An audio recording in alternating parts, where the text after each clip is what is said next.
Welcome to another episode of the Real Life Caddie podcast with two very real life caddies. I'm Big G. I'm Mike Zabbo, episode 153. I'm keeping track now. It's much easier to keep track 153. Now. And it's a morning. Good morning, Mike. It is a morning. Morning podcasts are a little different than afternoon podcasts. Yeah. He's got his coffee. I got my do. coffee. Ooh, it's really good. It's my third cup, too. I can't caddy before I've had my gallon of coffee. At least. Maybe two. So American.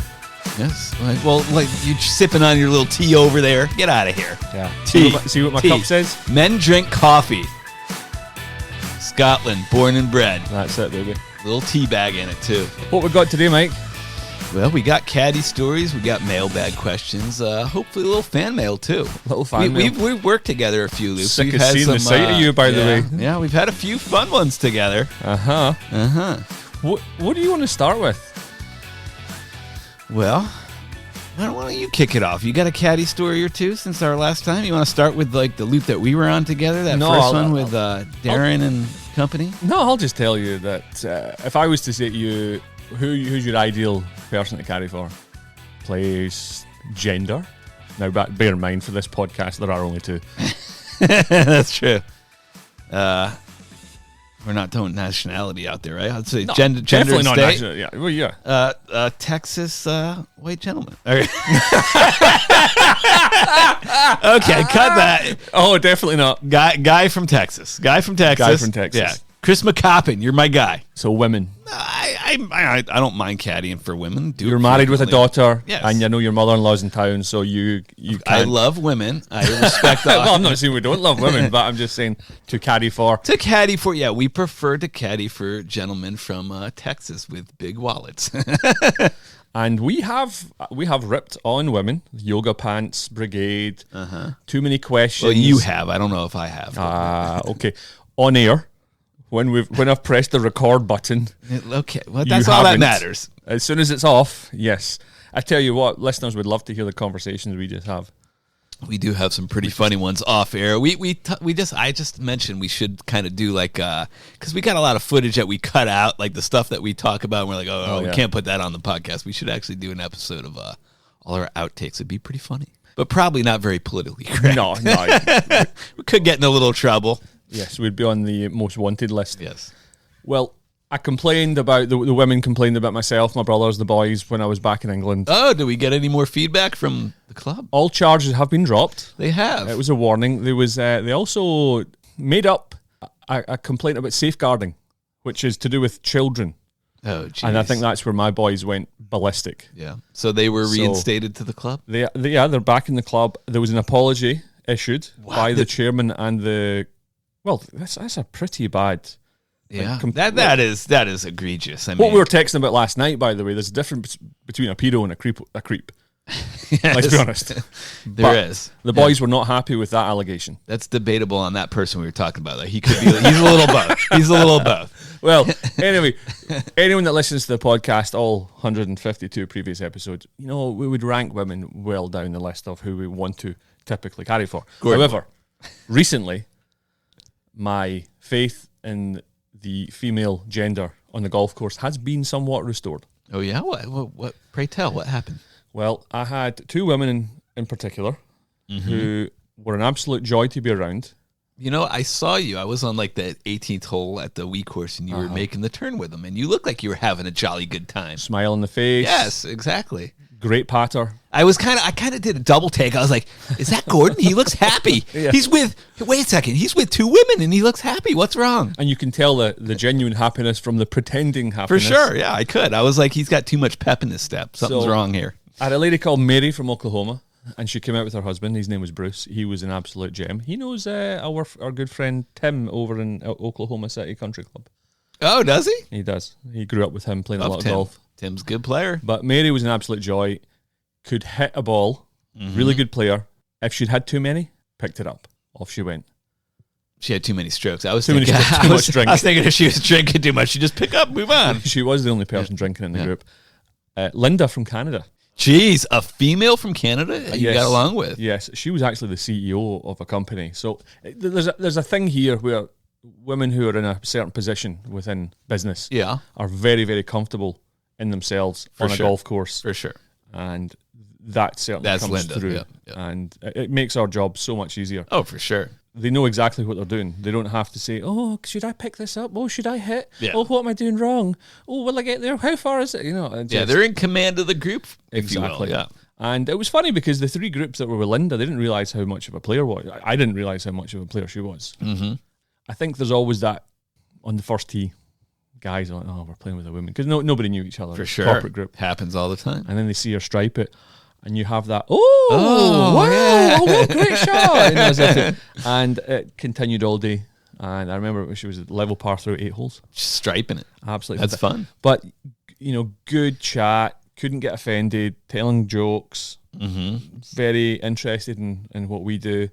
Probably a week later, I'll give her a wee mention at the end because she bought some beers. Oh, nice. A lady called Lisa Mitchell, she ran up to me. Well, no, she didn't run up to me. The caddy ran up to me on the 14th. Mm-hmm. And then she came to say, she's a podcast listener. No way. Yes. And she said, as a woman, as a female, she was not that impressed initially. She went, oh. Of course But not. she says we haven't improved. We have improved? Yeah. Okay, good. And I said, well, I don't know if I agree with that. Well, I think we just took a step back because you're saying your least favorite people to caddy for are women. And Asians. But, I think it was, I said, no, our stance hasn't changed because women in the golf course have not changed. And I said, it's true. Are you a member of a club? And she says, yes. I says, well, you know exactly. Am I right? And she went, you're right. So it's true. I mean, once you got to know us and they realized where we're coming from and then actually look, people might get offended and then they actually look at it and go, yeah, you know what? They've got a good point. It is true. I mean, we're not out here. We're spouting the truth. I mean, we're telling you like it is. If you want us to sugarcoat it, find a different podcast because we're not going to we tell it like it is. But I would say restored. My faith in female golfers was somewhat restored. Yeah, and I thoroughly enjoyed myself. I'm not making that up. I thoroughly enjoyed myself. Yeah, I get it. By and large, I've had good experiences with women on the course the past year or so. You're right, though. I mean, there are certain types that you look at the group and you run away. I had one like a month ago. And I'm going to call these guys out because at least one of them's a podcast listener, Troy Bumgardner. I'm talking to you. And Corey Kennedy was the other one. And they passed this job because they wanted to work together or something. Or Corey wanted to work with Troy. And I don't like working with Troy too. I like working with Corey. But Corey, and so I was playing it off like I'm all offended. I'm like, oh, what the heck, man? I'm like, yeah, pumping me back.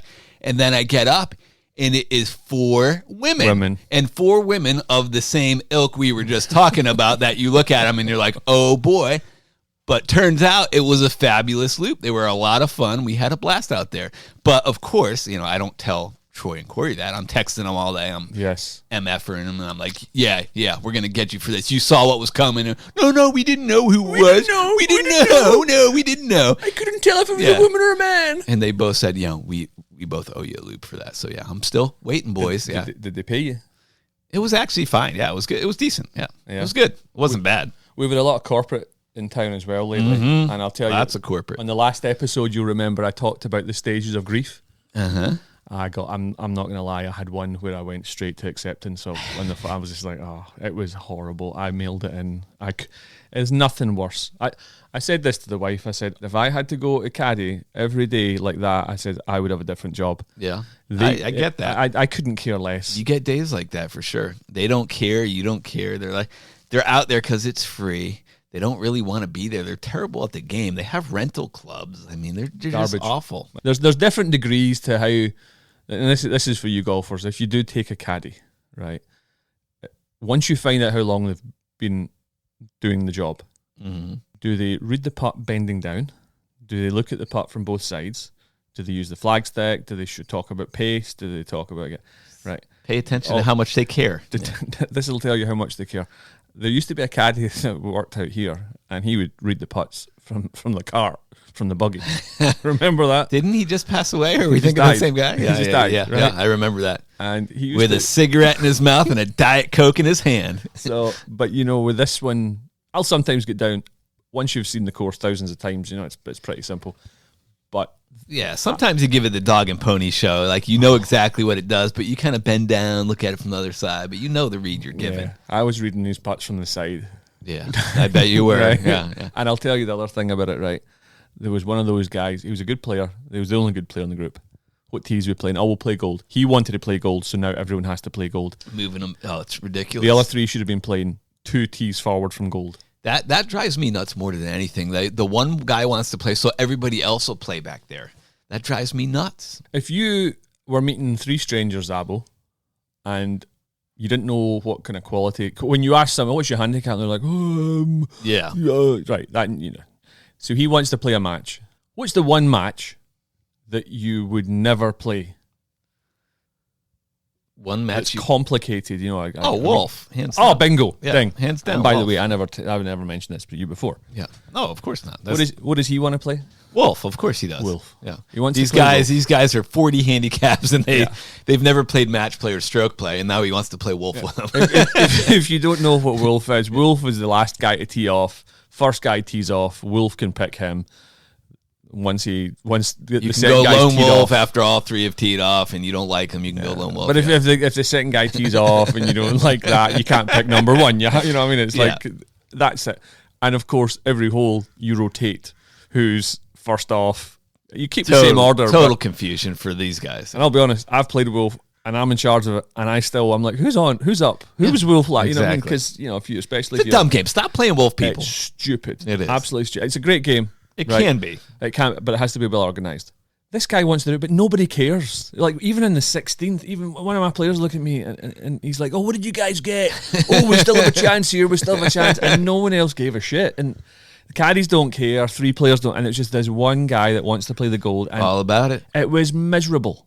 You know, you're talking about that guy plays the golds and he moves everybody back to the golds. I got to talk about this, that George Ellard, podcast listener, he was out. George. We talked about him. I talked about him a few episodes ago, but we were at the wee course, and he's a decent player, and he's like, okay, we're going to play the golds. And then we get these 2 guys paired with us. They're not a part of our group. They're like 75 years old, and they're like, we're gonna play the golds with you. Like, they could play, but they can't hit it far at all. At the wee course, there's a handful of holes that are forced carries, and I'm like, we get up to the 15th hole. Mm-hmm. And I'm like, you guys, you're going to want to move it up to the greens. I was like, you're just going to lose a ball. The 10th hole, from that tee, you can't carry. I'm like, I told him there, I said, you're going to lose your ball. There's no chance that you can carry it that far. He's like, oh, I'm stubborn. I'm an old man, but I'm stubborn. I'm going to hit it. Loses the ball, never finds it. We get to 15. We get to 17.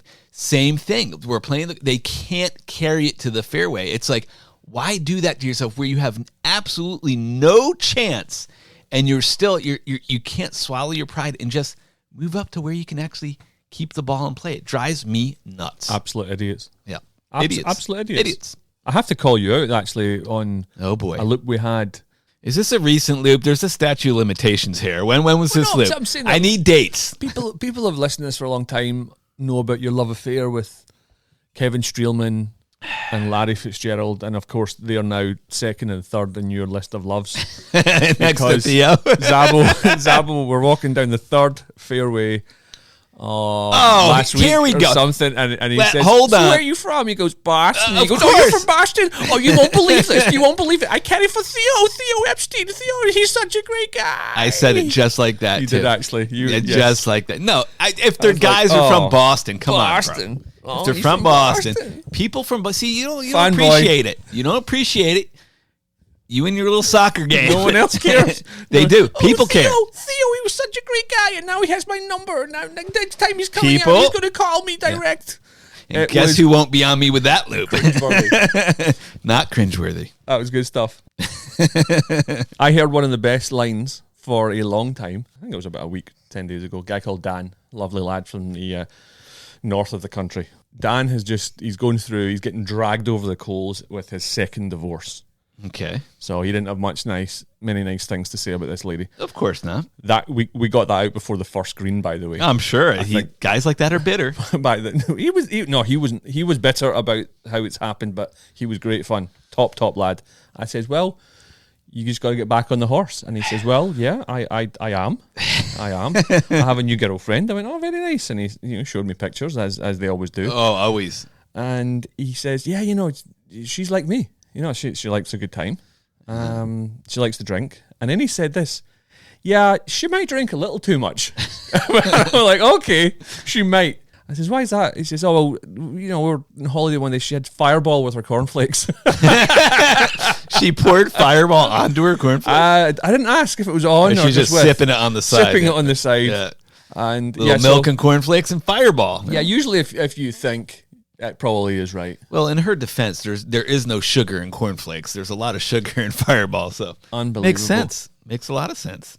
So I just called out Troy Bumgardner recently, and I had a loop with him. I think it was 2 days ago, and we get up to the tee, and it's the third last day of this group. We hadn't been with them, but it's the last day, so we know, generally about what you're going to get paid. So we're not mailing it in before the start, but we're definitely leaning towards, you guys walk and we'll take the LWs, and that's kind of how it shook out. So we're meeting this guy. And we're going to call him Ezekiel.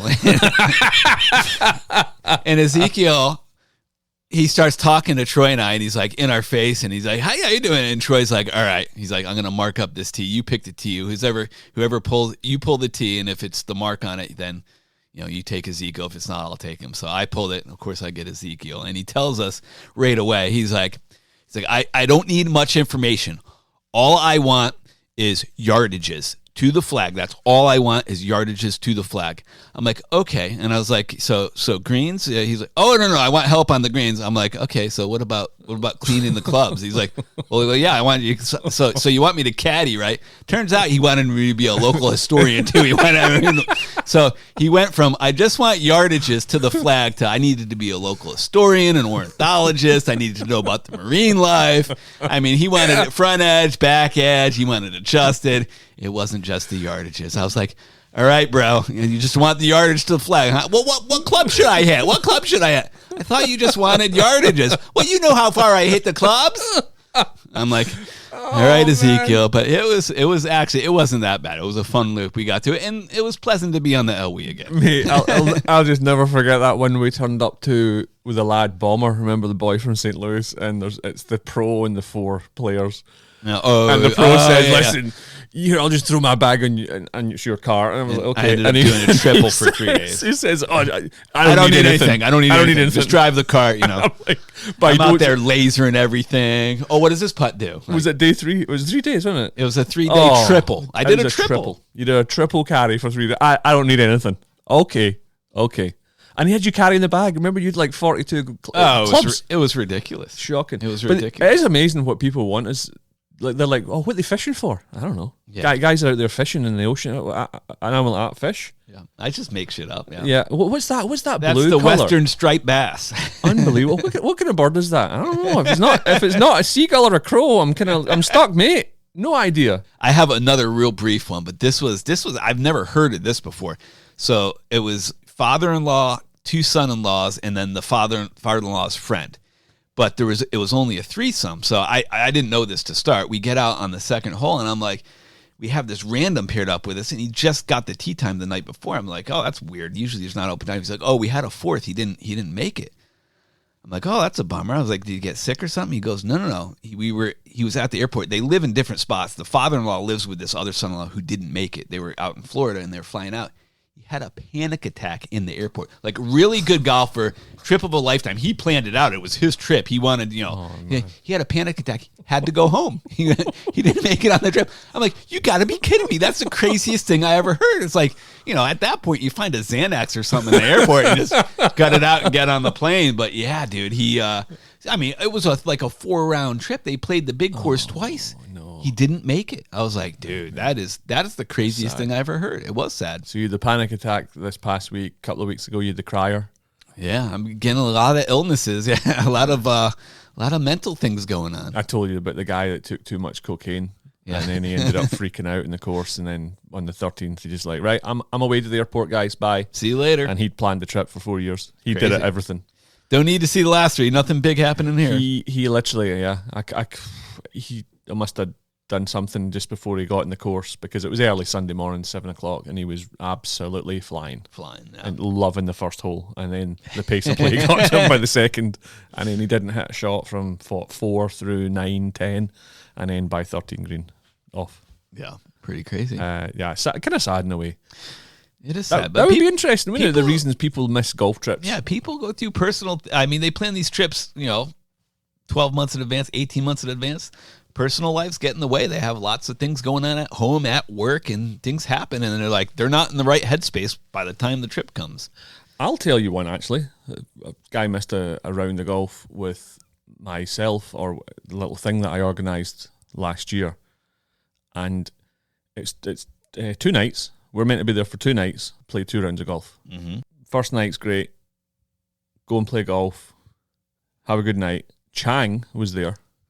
Good old Chang. Chang had texted me before and he said, should I bring these gummies?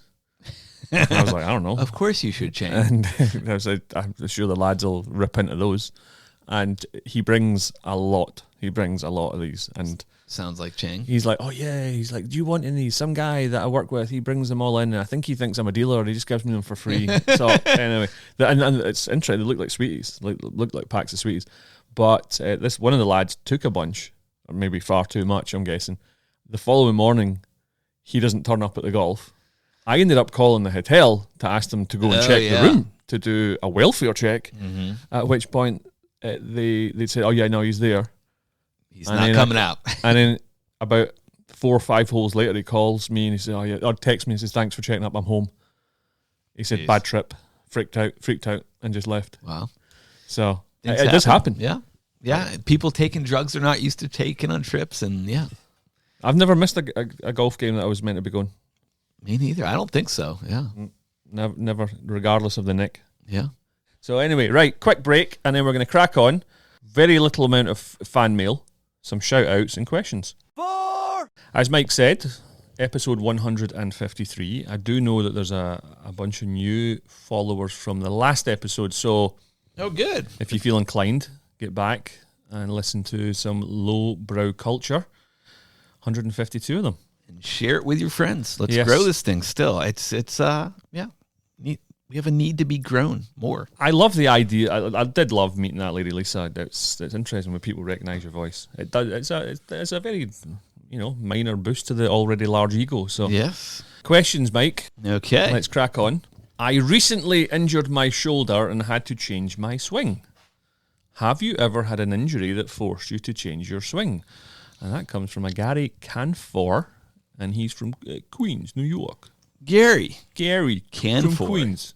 Have I had an injury that I dislocated my shoulder a bunch when I was younger, and I had to stop playing. Mm-hmm. Dislocations. It depends what kind of shoulder injury you have. I mean, and then I had it surgically repaired, and I couldn't play for like 8-9 months. I had to heal up because the rotation. I mean, I could barely chip and putt. Was in a sling for a while, but which must have been heartbreaking for you with such a great short game. It was very heartbreaking. World class. Although, I was able to chip a little earlier than the full swing, so I think that's when it really developed, my friend. Good question, though. Good question, Gary.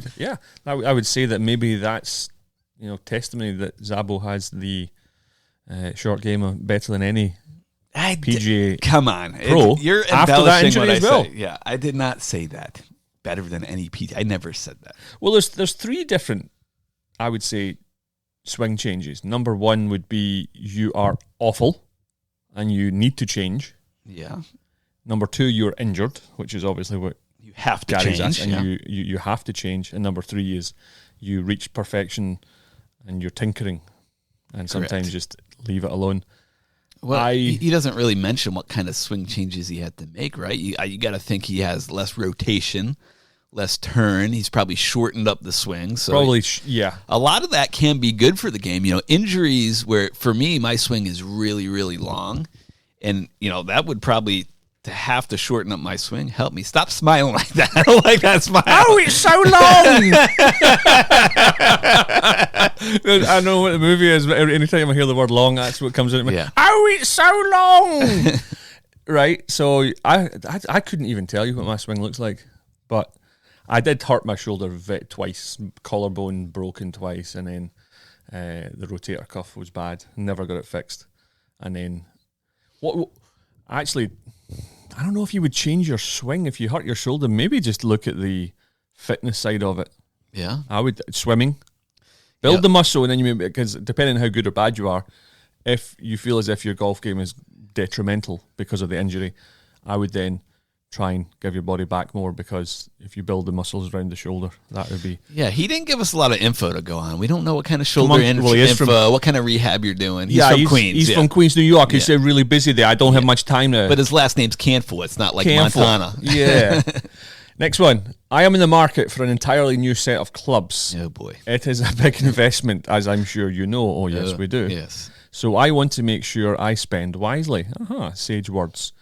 What's the most common mistake you see amateur golfers make with their equipment? Nick DeLuca, Flagstaff, Arizona. Well, Nick, what's the most common mistake you see amateur golfers make with their equipment, Mike? Well, there's two things that are absolutely, I think you'd probably agree, that are the most common. First is not getting fit for your clubs, not having the right lie angle for your swing. You know, it matters if your swing is real upright or flat. You should get fit for your golf clubs. And the second is, you know, goes along with not getting fit is the shafts. You're not hitting the right shafts. Most people, well, I wouldn't say most people, but a good percentage of the people want to throw it like 87%. You love when I throw out numbers. Numbers. But, you know, most people that we see are playing the wrong shafts. Most people think they swing harder than they do.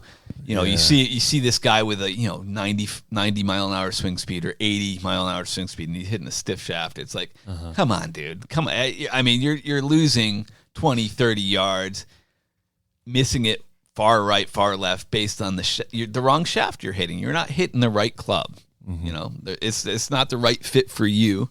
You need a soft regular flex. You need a senior flex. You don't swing that hard.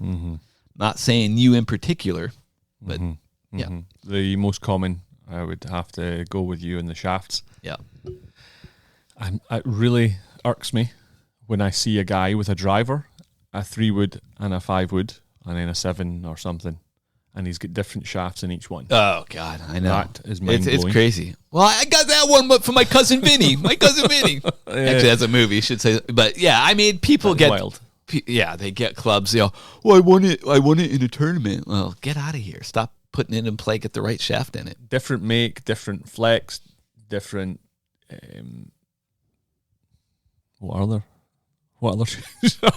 different make, different flex, different lie angles. Yeah, I mean, there's a lot that goes. Different grips. I mean, check your your grip. See if you need mid-size grips, a couple extra wraps. Get fit for your clubs. I mean, if you're going to invest money in buying new clubs, get fit for them. Make sure you get the right clubs for you. Continually. If you're playing a lot of golf, continually have your grips renewed. Oh, for sure. The number of good golfers and God. People with money that just, and it's the cord ones are the worst. And I'm like, yes, how does this not slip out your hand? Yeah. Our boy Sam with Paul's group, he's like, I need to get my clubs regripped. And I picked it up and it was literally crumbling, falling apart. I'm like, come on, bro. I'm like, this is ridiculous. You play 3 times a week. Well, in all fairness, Sam's tighter than 2 coats of paint. No, I heard a story of my guy that told me that he was with Sam at Paul's club. And he's looking, he's like, oh yeah, I'm buying like a new pullover, I'm buying a couple of shirts, a few hats. He's like, Sam just in the corner staring at the hat rack. He's like debating which one to pick. He says, sweating it out. He says $25 for the hat. And he's like, hey Sam, you go ahead and buy it. On you go. And he said Sam walked away. Couldn't pull the trigger.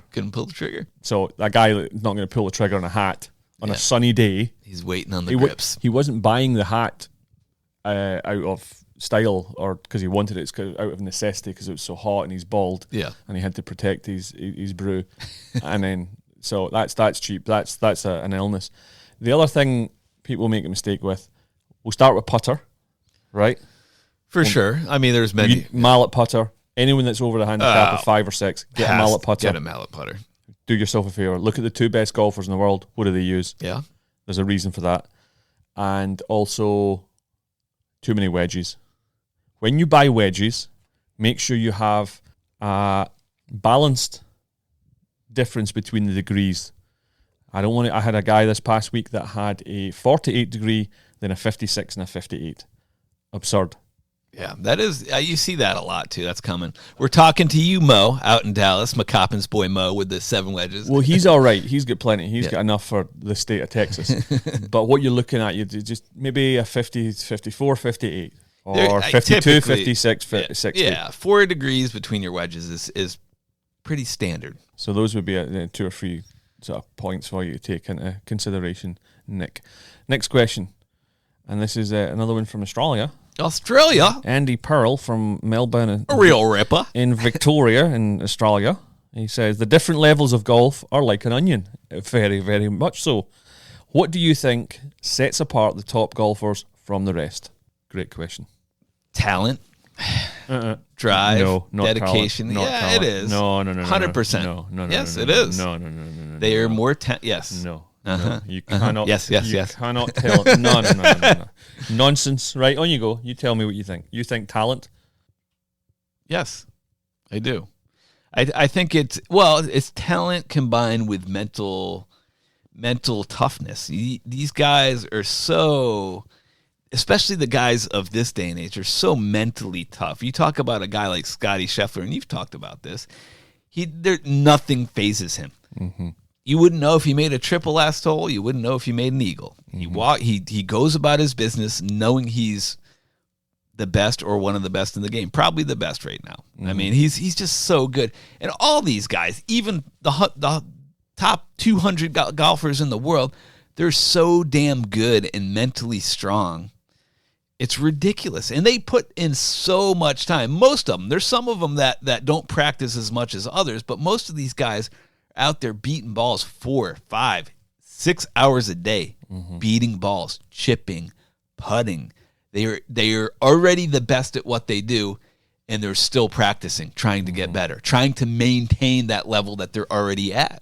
It's crazy how much those guys practice. I think it's 100% mental. Everyone has a talent. McIlroy can hit certain golf shots that no one else in the world can hit. Right. Yeah. He and maybe DeChambeau. Yeah. With the power. But McIlroy, there was one he hit at Augusta through the trees, and then he missed a putt. Yeah. That would have gone down in legendary status if he'd actually hold the putt. But I remember saying to my brother, I said, "Oh, the arrogance of this guy." I'm like, look at this. He thinks he can hit it over the tree. Impossible. And he did it. It was absolutely insane. 99% of tour pros, 99.9% of tour pros cannot do what he just did, right? So there's that ability, 100%. They all have talent. They all have abundance of talent. Mm-hmm. They can all hit golf shots that is just off the charts. What separates the absolute best is, like you say, not to get flustered, not to get too emotional. It's the confidence in themselves. It's believing that they can do it and they are the best. And that's what separates them. Because if you look at the recent PGA championship that Scheffler won, at one point he was maybe 2 or 3 players in 9 under. He was level, going into the end of the front 9. You look at the bookies' live odds. They know. Yeah. They know. I mean, you'd have to bet 500 to win 100 at that point, and you had a chasing pack of 10 because they know that Scheffler has it. He's not going to give it up. The other guys, the chasing pack, did not have. Rahm and DeChambeau were close, right? And they have what it takes to win, but they started too far back. They ran out of holes ultimately. Whether Rahm hadn't gone 5 over in the last 4 holes or whatever he did, wouldn't have mattered. Bogey double. He still wouldn't have won the tournament because he ran out of holes. Scheffler, McIlroy, they have. I think McIlroy's was different this year as well because he had gone so long without winning, and it was just getting over the line. It was a big thing, getting over the hump. But when these guys are at the front, everyone else capitulates, and that's it. I would even put these guys are better than Xander Schauffele, who won 2 last year. Colin Morikawa, there's like different. He's talking about the different layers of the onion. There's the top layer, then there's the second layer, and I would put like someone like Jordan Spieth and Justin Thomas and little tier 2 or 3. Even. Yeah, for sure. They are not 100% top tier players. 100%. There's only 4 or 5 guys that are at. Yeah, it's a good analogy. It's like an onion. I mean, yes, super, super, super elite to a level we could never think about. And even the next layer down is a level we could never think about. But those guys above them are so far ahead of them. And yeah, a guy's going to slip in and win a tournament. He's going to win a major. Guys will slip in there and win. But these guys, when they're at the top playing their best, they're not going to falter. Nothing comes close. You cannot.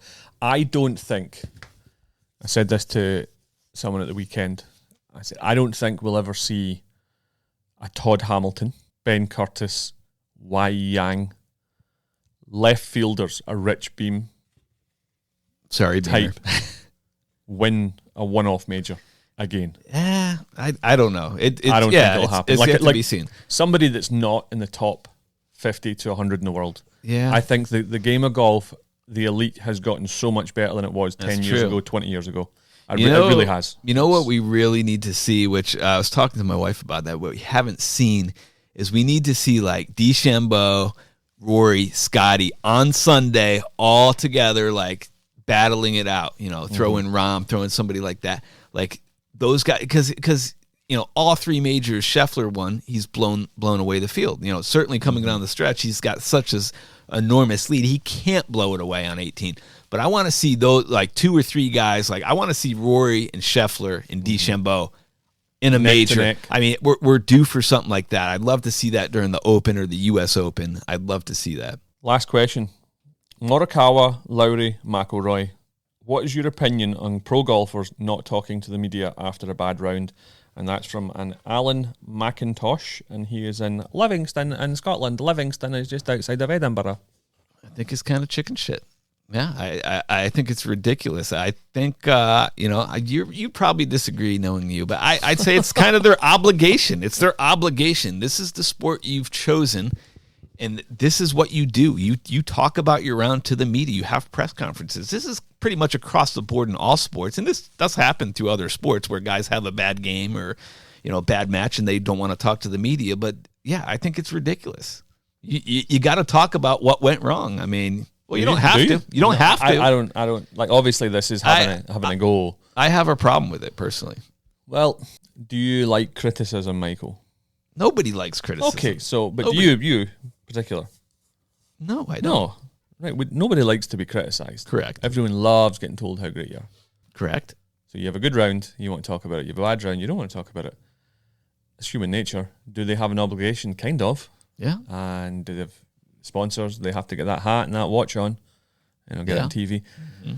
I don't particularly care. I don't care what they have to say about their round because we just watched it. Yeah. So I'm with you. I don't watch it. I don't watch any of the press conferences, but I think they do have an obligation to do it. Did we ever have press conferences in the 1970s? Seve talking about what he was going to do this week? No, it's modern day technology, media, and I couldn't care less. I honestly couldn't care less because what they do is they go over the round again. That's true. Well, as long as they don't care, what does it matter? Because they're gonna still get invited to these tournaments, whether they do them or they don't. So if they want to set the precedent where you don't have them, don't talk when you play well either. Just go about your business and finish your round and go home. People are getting praised if they haven't had, but why you're getting praised because you came and did a 2-minute interview? Yeah.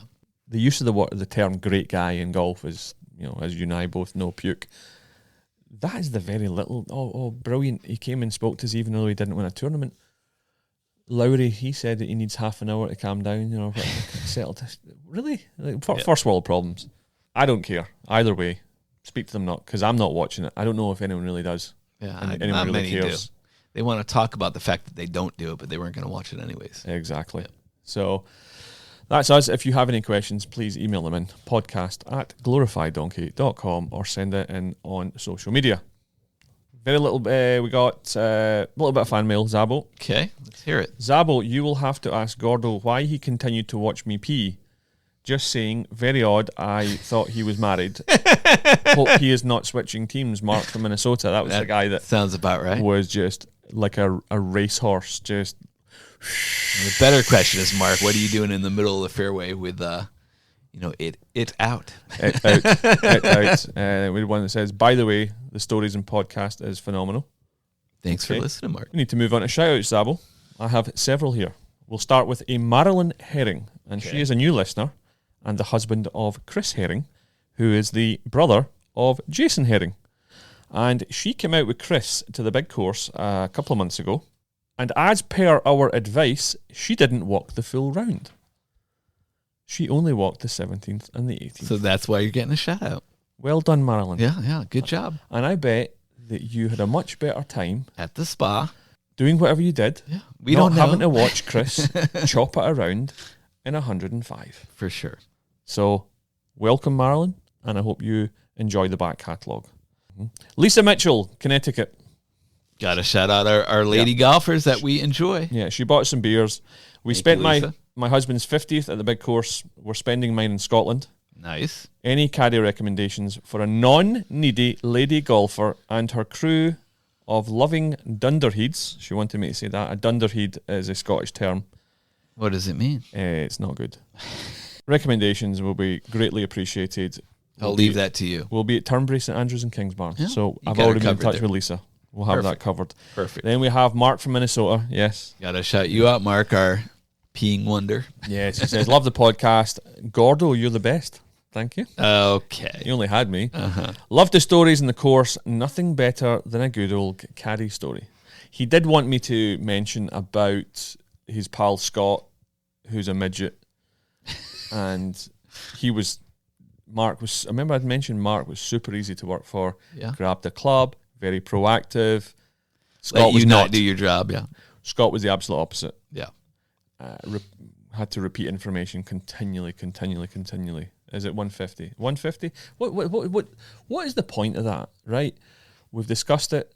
150 yards, playing 165, right? Over the ball, about to pull the trigger, 165. I don't even reply. Yeah. It's, stupid questions don't get dumb the questions. Right answers. So anyway, we Scott the midget, and then we also had Canada. Glad we could enjoy Mark's No Rules 50th together. There you go. Awesome round in stories. And he's the Canadian from Minnesota. And we also have another guy that bought some beers, David DiGennaro. Maybe a fake Italian, not sure. DD, yeah. And he says, enjoying the podcast, gents. There'll be no Thank gents you, over David. here. Yeah. Absolutely zero gentlemen in this room, boys. Sorry, and boys. then a couple of caddies that we work with, Scott Matako and Rich Haven. Oh, got to shout him out. Actually, we got to shout out, who's the caddy I work for that listens to the podcast all the time? I made a massive impression on you. How about you note it down for the next time? Amir, we got to shout out Amir Ramadi. He listens to, I worked with him and he's dropping gems through the day and from the podcast, and he listens to all of them. I made a massive impression on him. Well, I never worked with him before. Yeah, sometimes you got to pull things from the memory, and I got to shout out some of our dedicated podcast listeners. Use your words. Use my words. My mother-in-law, Jean Atwell. Hi, Jean. Julie Carrera, my sister-in-law. She listens to all of them. And mentioned him early. George Ellard. I think I shouted him out last time, but got to shout him out. Every 3 weeks. Blair Sullivan, too. He used to be a manager out here. He listens to all of them. Got to shout you out, Blair. Had at least 10 for Blair. Yeah. I worked for a guy yesterday, okay? Corporate event. Mm-hmm. Has his own private jet. I'll leave this one with you, right? Okay, this is sometimes what we have to deal with. He has. I know him. I like him. He's a good lad. He had 2 sleeves of Kirkland balls. I don't judge. Hey, you use whatever you want. Wait a sec. He had 2 sleeves of Kirkland balls, but they were given 2 sleeves of perfectly new Pro Vs. Correct. I says, oh, you brought the Kirklands all because by his rental set, so he's brought them with him. Correct. I don't imagine he'll nip to Costco before the tee-off. In his defense, some of this private jet space doesn't have a lot of luggage space, right? So, and I said, oh, you brought the Kirklands. He went, He says, oh no, I'm taking the good ones home. So there we go. That was episode number 153. Michael, thank you very much for your time. Thank you. Good to be here. I will see you out there again. You're right behind us today. Yes, sir. Don't be hitting balls into us. Well, don't be slowing me up.